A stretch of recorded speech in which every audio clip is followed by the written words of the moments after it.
We're back in Saratoga Springs, 84 Henry Street in Tisnow Restaurant. I'm here with John Roselli of Thorofan, and we're going to talk about really the top tier of horses for the 2009 Kentucky Derby. And it's certainly a very deep field. Whether or not we have got a superstar or not is obviously remains to be seen. John, let's talk about it. Who do you feel are the top three that you've got going into the Derby? Certainly looks like this is not a race that's loaded with speed this year. I think the pace will be moderate, and for that reason, I think that horses that can lay close to the front and get first jump on the field are the ones who have the best shot.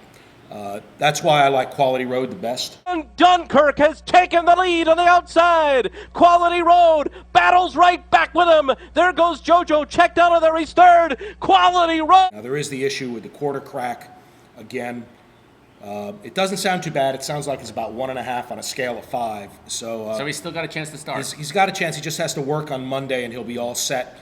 Jimmy Jerkins is an underrated trainer for someone who's reasonably high profile, and he's got this horse just pitched perfect for this spot. I think there's no question about the class and speed of I Want Revenge, and we saw in the Wood last time that he's capable of handling any kind of trip. He's capable of getting himself out of trouble and figuring out a way to win. Lord Justice, Imperial Council, just a coincidence.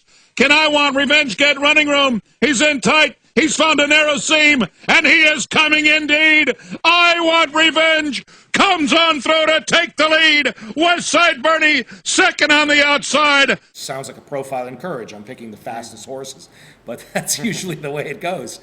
Pioneer of the Nile, I wasn't as high on before as I am now. I thought he was a little slow, but you have to take into account, first of all, that buyers on synthetics tend to run a little low, and that if you can run mid-upper 90s, on synthetic, you can run the 106, 109. Which is what it's going to take to win this. That's what it'll take to win this. Okay, and just below those top three, can you sum up real quickly who you think can really challenge those and have a great shot at this? Yeah, I think Dunkirk, obviously off that Florida Derby, he's a tremendously good animal. I think that he's too lightly raced to really win. He would need everything to go. I think he's more of a Curlin-style horse where this isn't going to be his peak.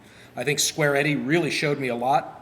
In his last race in Lexington, he was a little short. He's going to move forward off of that, and he's got a real shot. He made that great move on the Made that great move, and he'll be able to sustain. Masala alongside Omniscient Parade Clown.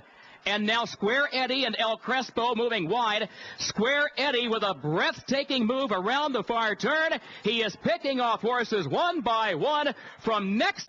I think General Quarters, he's the story horse. He's the sentimental pick, but seems to be a horse for course for me. He's really training well at Churchill, and he's not going to need that much of a move forward to be in there. And I think Papa Clem showed me a lot last time out too.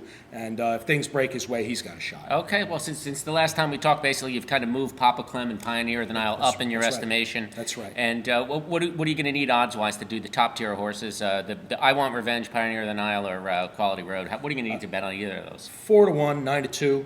And maybe as much as 5-1. Right. I'd say on the Square Eddie Dunkirk, 7-8-1, and the other horses that we've been talking about, 10-12-1. So it looks like I'm going to be betting on General Quarters unless there's a lot of sentimental. General Quarters could go off as much as 18-1. Right. It could slip off. There's a very, very deep field, and yes. Thank you very much, John.